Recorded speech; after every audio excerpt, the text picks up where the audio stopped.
Olá, sejam todos bem-vindos ao Code Rage 2025.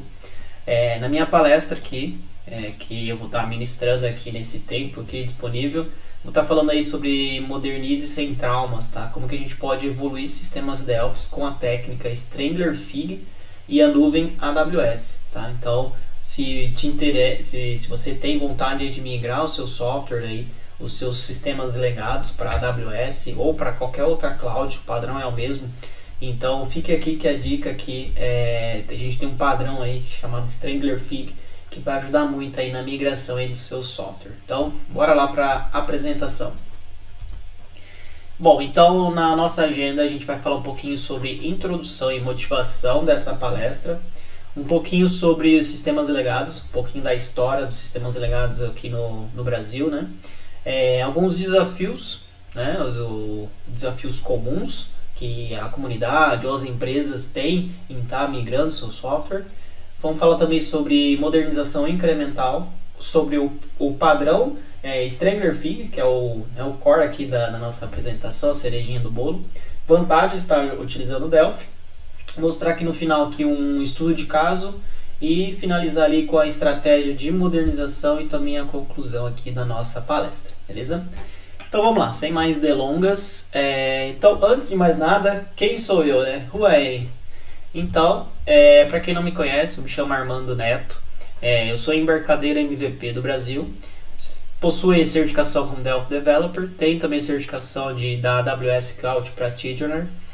E nas horas vagas aí como hobby, aí eu sou meio maratonista aí nas horas vagas, tá? Então, quem quer tirar dúvidas ou entrar em contato, tem aqui as minhas redes sociais, tem meu canal do YouTube, onde eu posto bastante vídeos relacionados aí ao mundo Delphi, tá? Também sobre arquitetura de software e assim por diante. Beleza? Então vamos lá. Vou falar um pouquinho sobre a introdução e a motivação, por que eu trouxe essa palestra aqui para o Code Rage. Então, nós sabemos aqui que tem um certo histórico, né, de sistemas legados no Brasil, tá? Então eu vou estar explicando um pouquinho por que eu trouxe esse tema, justamente porque tem bastante empresa que estão querendo migrar o seu software e não sabe como tá realizando de forma assim mais, não diria fácil, mas de forma mais tranquila, né, assim, sem estar quebrando algo em produção, tá? Também um pouquinho da motivação é que a comunidade ou as empresas elas têm desafios comuns, tá? Como dificuldade em dar manutenção no software que já existe em produção e também está evoluindo para uma nova versão do teu produto. Tem problema de escalabilidade, integração, custo e mão de obra, tá? Então são desafios que bastante empresa e bastante aí, software house tem em comum, tá? E também ali a apresentação de conceitos da modernização incremental, beleza? Então, começando então como os sistemas legados, um pouquinho da história dos sistemas legados aqui, principalmente aqui no Brasil, tá? Então, nós sabemos que o Delphi, né? Então, nesse ano de 2025, o Delphi está completando 30 anos de existência, né? Desde o Delphi 1. Então nós sabemos que ela foi uma linguagem muito bem adotada, tá? Até nos dias atuais ela é bastante utilizada, tá? Então aqui nessa imagem vocês podem ver que em 2000 aqui foi o forte adoção do Delphi em estar criando sistemas comerciais, sistemas empresariais e assim por diante, tá? Embora aqui no gráfico esteja falando que desenvolvimento de sistemas legados, na época, lá em 2000, não era legado, né? Era sistema moderno e tudo mais. Porém, a gente viu que a partir de 2010 surgiu bastante crescimento e desafio na manutenção e modernização dos sistemas legados, muito por conta do avanço da tecnologia, né? Então começou a entrar aí mobile, começou a entrar aí a nuvem, né? Os cloud providers, né? Que a gente fala. Então, no ano de hoje, no ano que eu estou gravando aqui a palestra, no 2025, este ano, então a gente sabe que o Delphi ele segue ativo e com vários lançamentos anuais, inclusive com várias features para você estar modernizando o teu software, tá? Então a gente sabe que a gente consegue desenvolver para mobile, para Linux, que é muito importante aqui nessa palestra que eu vou estar explicando. Então aqui tem até um exemplo de algumas telas que foi feito lá em 2000, né? Eu até peguei aqui da internet alguns prints. E a gente tem as empresas e as software houses aí tem muito essa necessidade de estar migrando este software. E não é muito questão de beleza não, tá? É questão de tá reescrevendo mesmo alguns códigos para ficar mais fácil para dar manutenção e também está facilitando a escalabilidade do teu software, porque hoje a gente está falando de um sistema legado que é um sistema que roda lá on-premise no cliente ou na tua infra local. E a gente sabe que isso é um custo muito alto, porque você não consegue crescer a tua empresa, adquirir mais clientes, porque você não consegue escalar a tua aplicação. Isso é uma dor bastante grande aí das empresas, tá? Bom, então falando um pouquinho breve do histórico dos sistemas legados, então vamos falar um pouquinho sobre os desafios comuns entre as empresas, tá? O principal delas é o que? A manutenção, tá? Então nós sabemos que softwares legados, né, softwares aí antigos, ele tem códigos antigos e complexos para você dar a manutenção, tá? Também nós temos atualizações críticas. O que é atualizações críticas? Vamos supor que lançou um novo layout de uma nota fiscal eletrônica, por exemplo. Então nós sabemos que você vai alterar ali um core, o coração ali do teu sistema, né, de emissão de notas, por exemplo. E se você não ter uma estratégia de atualização para isso, para teus clientes, você pode... teu suporte vai subir lá o número de chamados, né? Então por isso que a gente chama que quando a gente envolve manutenção de software, a gente tem atualizações críticas se a gente não souber nos planejar. E também nós temos plugins obsoletos. Então às vezes você está utilizando ali o teu sistema legado e aquele plugin ele não tem mais manutenção. E de alguma forma você fica preso, né? Você fica amarrado àquela versão daquele plugin e muitas vezes você não consegue fazer a migração. Então esse é mais um motivo de estar atrapalhando a manutenção do teu software, tá? Então a intenção é você sempre estar atualizando ali, né, os plugins, sempre estar na última versão e assim por diante. Um outro desafio comum aqui é a questão da escalabilidade, tá? A escalabilidade a gente fala que é o aumento da capacidade, tanto de CPU e de HD, né, do disco ali, tá? Então nós sabemos que para a gente poder escalar um software, a gente tem duas formas de escalabilidade, seja ela horizontal ou vertical, tá? No caso ali do horizontal, você consegue colocar várias máquinas para estar rodando o teu software, tá? Se você tem um sistema legado, isso é muito difícil de você estar trabalhando, tá? Se seu software ele não é modular, é quase impossível você escalar de forma horizontal. E muitas das vezes, você escalando de forma horizontal, às vezes você consegue economizar o custo, porque a gente está falando aí mais para frente eu vou explicar, mas a gente está falando aí de cloud providers que você paga somente pelo uso, tá? Diferente de uma VPS, que se você tem um recurso fixo, você vai pagar aquilo, se você precisar de um pouquinho mais, você vai pagar aquilo lá e às vezes você não consegue reduzir, né? Então não é escalável, tá? Então, quando a gente fala de forma vertical é como se fosse uma máquina única que você vai colocando o teu recurso, vai colocando mais CPU, mais HD e assim por diante, né? Como se fosse no on-premise mesmo, você tá lá, o teu servidor na tua empresa, você vai lá e coloca mais processador ou mais HD. E às vezes um HD físico, né, uma capacidade maior de HD ou de CPU, às vezes é muito mais caro do que você subir uma nova máquina numa cloud provider, né? Então vocês já estão vendo aí o dinamismo da gente estar trabalhando aí com essas migrações de software, tá? Então a gente tem que pensar também na infraestrutura aonde está rodando a tua aplicação, tá? E também aqui, né, a questão que eu coloquei aqui embaixo, que é o aumento de número de máquinas, que foi tudo isso que eu acabei de comentar. Outra dificuldade, desafio comum, a gente tem a questão de integrações. Então, softwares legados, a gente tem dificuldade em estar comunicando ali com outros serviços, né? Seja serviços de pagamento, um gateway de pagamento, por exemplo. Às vezes lá ele usa um protocolo lá de comunicação que a tua versão do teu sistema que você desenvolveu ali no Delphi, ele não permite essa comunicação, por exemplo. Então a gente tem um pouquinho de dificuldade, às vezes tem que fazer, né, alguns ajustes ali para poder funcionar de forma fluida. E, consequentemente, a gente também tem plugins obsoletos para poder fazer integrações aí de software, dependendo da versão que você está utilizando. E agora, os dois últimos desafios comuns que eu listei aqui. Um deles aqui que é muito importante é referente ao custo, tá? Então, muitas empresas, muitas software houses têm problema em custo, por quê? Porque o seu sistema só roda on-premise.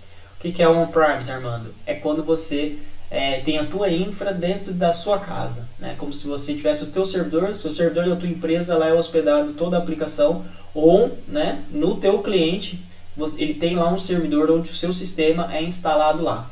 E às vezes aquele servidor, a gente sabe hoje em dia, que às vezes a gente vai nas empresas e o servidor não é um servidor dedicado, às vezes são poucos recursos, ou às vezes até usuários utilizam aquele servidor como se fosse um computador pessoal, né? Então a gente tem um risco porque a gente está utilizando recurso compartilhado com o nosso sistema.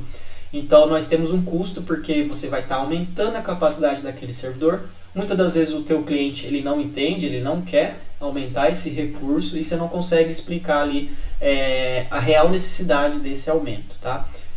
Nós temos também a questão do custo no desenvolvimento, no time de desenvolvimento, porque quando a gente vai fazer uma migração, né, para uma cloud provider, então você tem que ter mão de obra qualificada, né? Você vai ter que ter ali, no caso, um time que vai cuidar dessa migração, um time especialista em banco de dados cloud ou, né, em recursos ali, em componentes de cloud, tá? E também, por último, ali você tem um custo, se você está utilizando ali o teu sistema e você quer apenas pegar o teu sistema e jogar para a nuvem, que a gente chama ali de lift and shift, né? Então a gente tem um alto custo. Então muitas empresas ela optam em fazer o seguinte: ela pega o teu sistema legado que foi desenvolvido lá em 1900 e bolinha, né, 1999, e ela quer simplesmente pegar aquilo lá e jogar para a nuvem, tá? Pode ser que funcione? Sim, pode ser, mas o custo é lá em cima, tá? Por quê? Porque o software ele não foi pensado em trabalhar na nuvem. Então esse conceito de lift and shift ela tem que ser colocado bem a fundo no papel, planejado, verificado os custos, para ver se realmente compensa você fazer esse lift and shift e depois ir migrando aos poucos, reescrevendo o teu código, tá? Então isso aí é um detalhe aqui que a gente precisa prestar muita atenção. E por último é a mão de obra. Então um desafio comum das empresas é que não temos muitas mãos, principalmente no Brasil, mão de obra qualificada, tá? Então, seja nível de cloud, né, nível de hardware skill, que a gente chama, né, ou no conhecimento ali da indústria que você trabalha. Seja você uma soft house que trabalha aí para uma área de varejo, por exemplo, às vezes é difícil você estar achando aí mão de obra qualificada nesse setor, ou mesmo a empresa ela tem, né, esse profissional, mas às vezes é difícil achar alguém especialista num produto de ERP, por exemplo, um produto ali de PDV, que faz parte aí do varejo, por exemplo, tá? Então, isso aí é um pouquinho dos desafios comuns que eu quis trazer aqui para vocês, ok? Bom, então, como que a gente começa a modernização incremental? Então, eu comentei um pouquinho sobre os desafios comuns das empresas, comentei um pouco sobre um breve histórico dos sistemas legados. E a modernização incremental, basicamente, ela se condiz com o seguinte: utilizar cloud providers, né? Então, assim, se você quer modernizar a tua aplicação, você quer disponibilizar várias features, né? Aqui eu dei um exemplo de um app mobile, de uma tela aqui web e também aqui de internet das coisas, né? Seja aqui um carro, né? Uma TV, uma casa inteligente e assim por diante, ou mesmo algum software voltado à inteligência artificial. Então, para a gente poder fazer essa modernização incremental, a gente tem que utilizar as famosas cloud providers, tá? Por quê? Porque elas vão disponibilizar componentes preparados e feitos justamente para o teu caso. Então, isso daqui é muito importante, tá? Aqui até está cortando um pouquinho a câmera, mas aqui é um IoT, né? Internet das coisas. Tá, Armandinho, mas como que eu começo a fazer o meu processo de modernização? Você comentou como que eu faço ali a modernização incremental, mas como que eu começo a fazer isso no meu software? É aí que eu trago para vocês aqui o tema da palestra, que é o quê? O Strangler Fig, né? O padrão Strangler Fig. Tá? Então até agora eu fiz uma introdução e agora a gente vai cair de cabeça aqui no padrão Strangler Fig. O que é esse camarada então? Esse padrão, ele é um padrão de refatoração de software, né? Da tua aplicação. É um termo que foi originado pelo Martin Fowler, tá? Que o Martin Fowler, Na prática, é quando você quer fazer a substituição, né, wrapping, né, que a gente chama, de sistemas legados com novos serviços, né, warping, né. E a vantagem disso é que a gente consegue aprimorar isso aí também utilizando no contexto Delphi, né. Isso aí é praxe, né. Então a gente consegue utilizar o nosso bom e querido Delphi para, juntamente com esse padrão, a gente refatorar o nosso software. Tá? Para quem não conhece, esse aqui é o Martin Fowler. Então, o Martin Fowler aqui, ele é o autor, ele é autor, palestrante e também ele é uma figura aí muito importante na comunidade e que diz respeito aí à refatoração de software. Tá? Ele é especialista em desenvolvimento ágil, em arquitetura de software e também em campos relacionados aqui sobre o assunto. E ele tem também diversos livros desenvolvido, né, escrito, né, por ele. Tem aqui alguns deles aqui. E aqui tem um QR Code, né, para quem quiser saber mais. Aqui tá meio cortado, deixa eu só trazer para cá. Só pra gente... Aí, ó. Então quem quiser pegar aqui o QR Code, esse aqui é o site dele, né, que ele comenta sobre a biografia dele, na verdade, né? Beleza. Bom, então o que é esse padrão, né? Esse padrão Strangler Fig? Basicamente aqui na imagem eu trouxe o exemplo de um padrão aplicado e aqui a imagem de uma árvore. Que árvore que é essa? Basicamente é a figueira, né?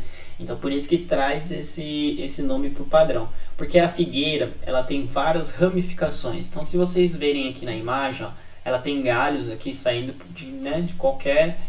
por qualquer lado aqui, né? É como se fosse o nosso software com as nossas features, tá? Então esse daqui é como se fosse o nosso monolito, né? Nosso monolitão que a gente comenta aí.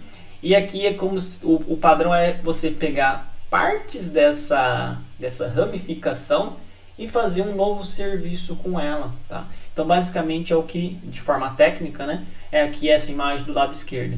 Então nós temos aqui a nossa figueira, a nossa aplicação. Então ela começa grandona aqui, como se fosse uma árvore mesmo. E aí a gente vai escolhendo uma nova feature, um pedacinho daquela nossa feature para poder ir separando, né? É como se a gente pegasse a nossa figueira e ia arrancando essas partes aqui desses galhos aqui, né? A gente vai espremendo e vai soltando os galinhos ali. E para quando chegar no final aqui da linha do tempo, a gente tem um monolito bem menor com vários serviços desacoplados. Isso é muito legal, né? Porque a gente começa a trabalhar com os famosos microserviços, tá? E aqui um pouquinho mais voltado na prática, né, de nomenclaturas. Então é como se a gente tivesse aqui o nosso ERP, nosso sistema empresarial. E a gente tem aqui os módulos financeiro, vendas, inventário de manufatura. Então aqui é como se fosse o nosso executável único, né, o nosso monolito. E aqui conforme a gente vai separando as camadas, a gente consegue criar aqui os nossos microserviços. É como se a gente pegasse partes do ERP e separasse em outros projetos para a gente poder estar trabalhando ali. Tá? Então, por exemplo, aqui no inventário, a gente criou um inventário puxando a feature de cadastro, relatórios e assim por diante. E a ponte entre o ERP e o novo microserviço, a gente consegue utilizar aí o padrão proxy, utilizando aí uma API Gateway das Cloud Providers, ok? E um outro padrão que a gente não pode confundir é o padrão Strangler Fig com o decomposição de domínio, tá? São conceitos parecidos, porém na prática é diferente, tá? Por que isso? Porque a decomposição de domínio é quando a gente vai pegar o domínio inteiro do teu monolito e a gente reescreve ele, tá? Diferente do Strangler Fig, onde a gente pega features dentro de um módulo, de um domínio, tá? Ou seja, não necessariamente você tem que terminar de migrar o teu domínio para você começar a utilizar já os seus microserviços. Então a gente vai pegando features daquele domínio que você está reescrevendo. Aqui é diferente, aqui você pega o seu domínio por completo e já migra ele direto ali para a produção. Basicamente é essa a diferença. Aqui é um pouquinho um GIF, né, mostrando que o teu monolito ele nasce, né, ele é grande aqui, e ele vai diminuindo conforme você vai criando ali os seus domínios, né, os seus microserviços, tá? Então, basicamente é essa ilusão aqui que que esse GIF mostra para vocês. Tá, e quais são as vantagens de estar utilizando aí, então, o Delphi, né? Então, a gente consegue usar esse padrão e aplicar nos nossos projetos para estar migrando a nossa aplicação usando o Delphi? Conseguimos, tá? Então, vamos lá.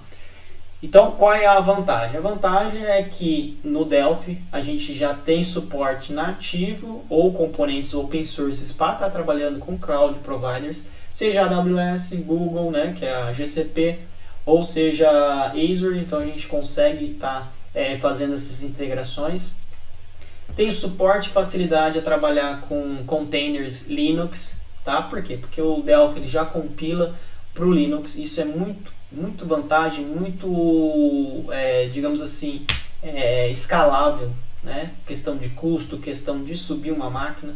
Então, às vezes você quer criar uma aplicação, você vai containerizar ela utilizando o Linux com Docker, a gente consegue fazer isso de forma fácil, utilizando depois um Terraform, né? E assim por diante. Então você consegue subir uma nova instância da tua aplicação de forma rápida e fácil, tá? Por quê? Porque a gente está utilizando aí o Linux, sem contar que custo também é muito mais baixo do que uma máquina Windows, por exemplo. Também a gente tem suporte a Android, iOS, então se você quer pegar uma feature e passar para um app, por exemplo, você consegue. Então você nem precisa ir para uma outra tecnologia, por exemplo. Você pode ficar no próprio Delphi, fazer ali tua aplicação FMX e você consegue disponibilizar a tua aplicação, consegue modernizar já a tua aplicação. Também temos componentes nativos aí para trabalhar com os principais protocolos de integração, né, de comunicação, seja HTTPS, REST API e assim por diante. E a vantagem aqui no mundo empresarial é que você vai estar utilizando a tua própria mão de obra qualificada. Então, se a sua software house você tem desenvolvedores Delphi, você vai continuar, porque você só vai estar migrando para uma versão mais recente. Por exemplo, seu sistema legado, às vezes ele está utilizando um Delphi um pouquinho mais antigo. Então, você atualiza a tua versão, então a tua mão de obra continua qualificada para estar fazendo a tua migração, né? No máximo ali você vai precisar de um arquiteto cloud para poder ajudar você a planejar essa migração, quais são os componentes que vai utilizar na tua jornada aí de modernização. Você vai ganhar em escalabilidade porque você vai pagar pelo uso, ou seja, se a sua aplicação hoje está utilizando X de CPU e HD, você só vai pagar aquilo. Se amanhã a sua carga subir um pouquinho, você paga só pelo aquilo, e na quarta-feira, por exemplo, né, ou no outro dia, ela diminui e você só paga pelo aquilo. Ou seja, isso que é escalabilidade. Se você tiver, por exemplo, numa semana de Black Friday, então você sabe que a sua capacidade computacional vai subir, então você só vai pagar pelaquela semana da Black Friday, para aquele dia, né, na sexta-feira no caso, e depois na outra semana ou no próximo dia, assim que a demanda diminuir, você só vai pagar pelo aquilo que você está usando, né? Então, diferente quando a gente tem um servidor on-premise ou uma VPS, que você paga pelo aquele recurso fixo, né? Então, você vai precisar daquele HD, né? Você configura e você está pagando por aquilo lá, até o momento que você fala, não, reduz aí para mim porque eu não quero mais, né? Então, é muito vantagem você estar utilizando o cloud porque você ganha aí em escalabilidade. E também a questão aí de manutenção, né? Então, como a gente vai ter microserviços, tudo segmentado, então a gente tem um baixo risco operacional. Porque, por exemplo, se a gente mexer num determinado microserviço, só é para impactar, a gente tem um ponto único de falha, só é para impactar aquele módulo em si, né? E para a gente poder ajustar e subir uma nova instância corrigida, por exemplo, é mais rápido e mais fácil do que você pegar o teu monolito, corrigir o monolito e subir tudo, sendo que às vezes tem outras features lá que vai impactar a subida da nova versão. Então, isso é um pouquinho das vantagens que a gente tem utilizando aí o Delphi na questão da modernização do nosso software. Tá, e agora eu vou falar um pouquinho sobre o estudo de caso, né? Então tá. O estudo de caso é uma aplicação real que eu desenvolvi lá em 2019, tá? Então ele é na verdade, né, ainda está em produção, ele é um monolito Delphi, uma aplicação ali que tem ali acesso direto a banco de dados e tem algumas regras de negócio ali na aplicação, né? Eu tenho algumas limitações como escalabilidade, manutenção e também espaço em disco, tá? Por quê? Porque eu armazeno alguns relatórios em PDF e esse relatório eu armazeno no servidor. Então, conforme vai armazenando novos relatórios, né? Então vai inchando e vai enchendo aquele HD, tá? E como eu não posso excluir os antigos, então acaba aumentando aí ao longo do tempo, tá? Então basicamente é uma aplicação que foi feita aí intraweb, né? Uma aplicação web. Tem ali um executável, dois executáveis, um para fazer o backup do banco de dados, o outro para fazer ali o envio de e-mails da aplicação, ok? E temos 3 domínios, o domínio de cadastros, de laudos e domínio financeiro. Então aqui é uma aplicação voltada para patologista veterinário, né? Foi construído lá em 2019. Como eu comentei, tem os módulos então, de cadastros, laudos e financeiro, e também tem de e-mail, que ele faz disparos de e-mail de laudos. Tá?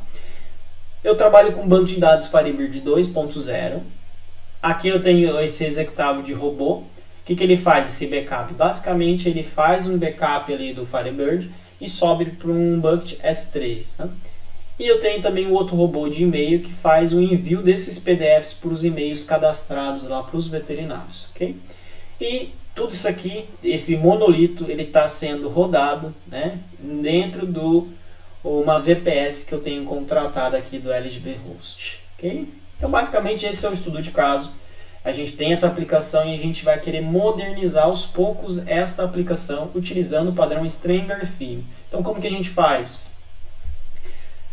Antes disso, né, perdão, a gente tem algumas limitações, tá? Então, assim, antes da gente fazer a modernização, a gente tem que saber quais são as dores que a gente quer sanar.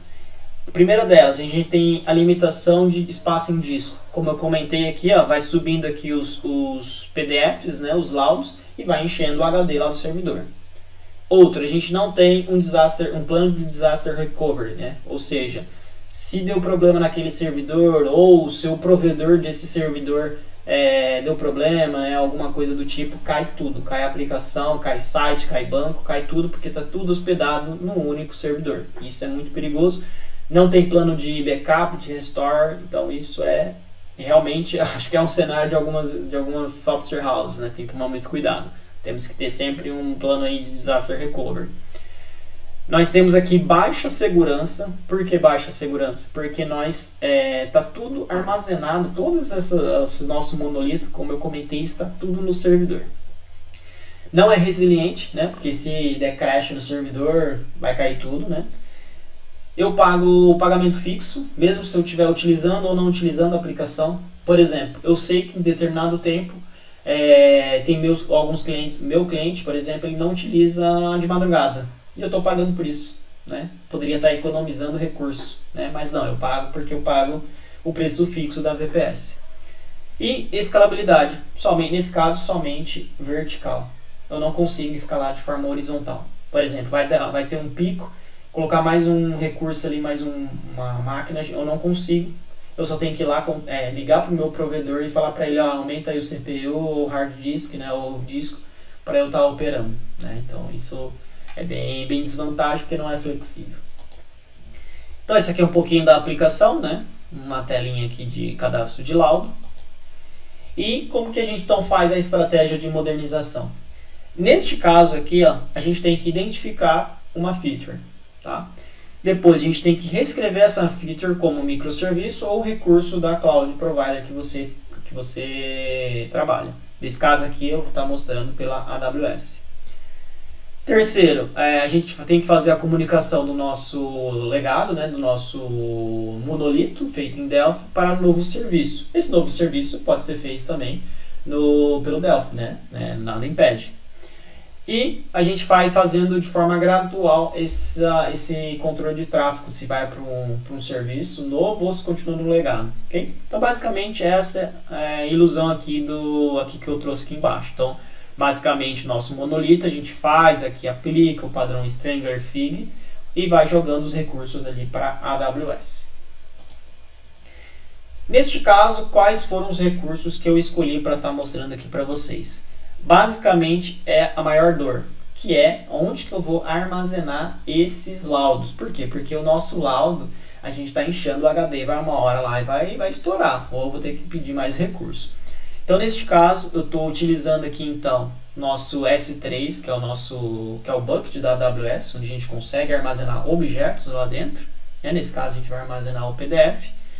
Então, fora isso também, já que eu estou armazenando o nosso PDF aqui, por que a gente já também não faz o disparo utilizando o próprio SES, que é um componente da AWS, para poder fazer o disparo de e-mail? Então, a gente tira na nossa programação lá no monolito, a gente tinha lá uma programação, aquele robozinho que faz o SMTP para poder enviar o e-mail. Então, dessa forma, a gente transfere a responsabilidade para a AWS fazer esse disparo.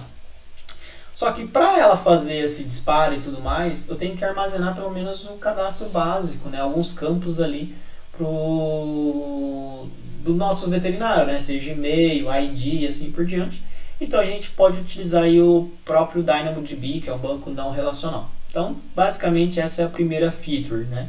Por que isso? Porque aí depois o próprio veterinário ele consegue visualizar esse laudo, que é uma outra dor que essa aplicação não tinha. Essa aplicação, os veterinários eles tinham que acessar o portal pela web e visualizar lá o seu PDF, né, o seu laudo, né? Com essa feature a gente consegue criar um aplicativo, por quê? Porque o aplicativo FMX ele vai se conectar diretamente aqui no bucket, né? Depois eu vou mostrar um pouquinho a arquitetura, mas ele vai se conectar aqui no bucket e vai pegar o PDF e vai exibir no mobile. Olha que bacana. Então a gente vai tirando pedaços de feature, né? Nesse caso a gente tirou o armazenamento, não vai estar mais local, vai estar no S3. A gente tirou uma feature do SES, que vai estar disparando o e-mail, e também a gente vai criar uma aplicação para o veterinário visualizar aí os seus laudos, né? Então basicamente é o que eu quis dizer aqui, né? Então, e fora isso, o monolito continua trabalhando, né? O cadastro do veterinário, o cadastro do laudo fica no monolito. Esses outros recursos, as outras features, a gente está começando a fazer o estrangulamento, né? Bem bacana aí. E quais são os componentes que eu utilizei nessa arquitetura? Utilizei aí basicamente um API Gateway, utilizei também o Application Load Balance, o DynamoDB, o Elastic Container Service. Por quê? Porque eu containerizei um novo microserviço ali no Linux e tudo mais, e subi em ECS, tá? Que é um custo um pouquinho mais baixo, mas nada impedia também de subir no EKS da vida. Utilizei aqui o Amazon S3 e outros componentes aí que vocês vão ver aqui na próxima imagem, ok? Então, basicamente, a imagem da arquitetura dessas features é essa daqui. Então, nós temos aqui dois API Gateway, um que é para poder fazer ali o cadastro então, do laudo e o disparo do e-mail, tá? E o outro API Gateway que é basicamente para poder, para o veterinário, no aplicativo, acessar ali o teu laudo. Então, basicamente, é essa arquitetura. Não vou entrar muito em detalhes técnicos aqui, né, porque mesmo por conta do tempo, mas aqui vocês podem ver que tem algumas funções lambdas para poder fazer alguns processamentos. Aqui a gente trabalha com fila para não perder mensagem, tá? Aqui na verdade é notificação, e a fila aqui do lado aqui, tá? E aqui o nosso banco DynamoDB. E aqui basicamente a gente tem dois serviços, né? Duas tarefas aqui no nosso ECS, né? Então a gente tem o serviço que faz a busca do cadastro do veterinário e o outro que vai lá e busca o laudo em si, tá? Então a gente criou dois microserviços aí em Delphi, rodando em Linux, containerizado e bem bonitinho aí na prática, beleza? Então esse aqui é um pouquinho do que vai ficar no final, do que ficou, né, no final. Então deixa eu até... Aqui só tá cortando um pouquinho aqui do lado, né, mas não importa. Mas ó, vocês têm aqui, tirando esse estrangulamento que a gente fez, a gente criou aqui um aplicativo mobile, tá? E basicamente esse e-mail aqui, esse robozinho de e-mail, ele acaba também saindo fora, ou seja, a gente já está eliminando recursos ali do nosso monolito. Então aqui alguns prints de algumas telas, aqui são as funções lambdas que eu utilizo. Por exemplo, eu uso uma função lambda que ele vai ler a fila, né, e vai processar o PDF lá no S3. Eu tenho uma outra função lambda que vai ver que chegou um novo laudo, vai ver qual que é o e-mail e vai disparar pelo SES aquele e-mail para o veterinário. E eu tenho uma outra função lambda que vai pegar aquele PDF, vai pegar aquele cadastro novo, né, do PDF, do laudo, e vai armazenar no DynamoDB. Mas o que ele vai armazenar? Basicamente ele vai armazenar só algumas chaves ali para poder o FMX, né, o microserviço que o FMX lê, para poder listar qual que é aquele laudo daquele veterinário em si. Aqui eu tenho o DynamoDB, né? Então, para quem nunca viu um banco não relacional, esse aqui é um exemplo. Então, eu tenho duas tabelinhas aqui para estar armazenando. Uma armazena o laudo e outra armazena ali os veterinários cadastrados. Tem aqui o nosso famoso S3, né? Que é o Simple Storage Service. Aqui é onde eu armazeno, então, por pasta o nosso laudo do veterinário. E aqui eu tenho os dois microserviços que eu desenvolvi, né? Um microserviço que é o que lista então os nossos PDFs, os nossos laudos, e o outro que lista e cadastra os nossos veterinários lá no banco do DynamoDB, ok? E aqui, né, o nosso Mobile FMX, né, que foi retirado aí de um desenho no Figma. Então, transportei, né, a gente desenvolveu aqui no FMX. Então, vocês vão ver um pouquinho na prática, tá? E como que a gente faz aquela questão do proxy, né? Lembra que eu comentei que a gente tem lá o API Gator que faz a ponte para a sua nova feature, né? Então, aqui no legado, na nossa aplicação que foi desenvolvida lá em 2019, então a gente tem que fazer a chamada do nosso API Gator. Então aqui a gente tem uma interface, né? Aqui foi só um gosto, né, meu. Então eu criei aqui uma interface que vai chamar então o nosso API Gator. E aqui a gente vai e chama o enviar laudo, né? Então basicamente, vocês verem aqui do lado aqui, é só uma requisição REST client aqui, onde na base URL aqui é o nosso gateway que a AWS disponibiliza para a gente. Então lá eu configurei um API Gator, que esse API Gator, né, tem lá o load balance que bate lá no serviço da Lambda e assim por diante para poder fazer o cadastro ali desse laudo, né? Então basicamente eu só transportei numa outra classe para trabalhar com thread, não travar o cliente e assim por diante. E aqui é onde a gente faz a chamada então no nosso legado. Então vocês podem ver que lá no nosso legado teve pouca alteração.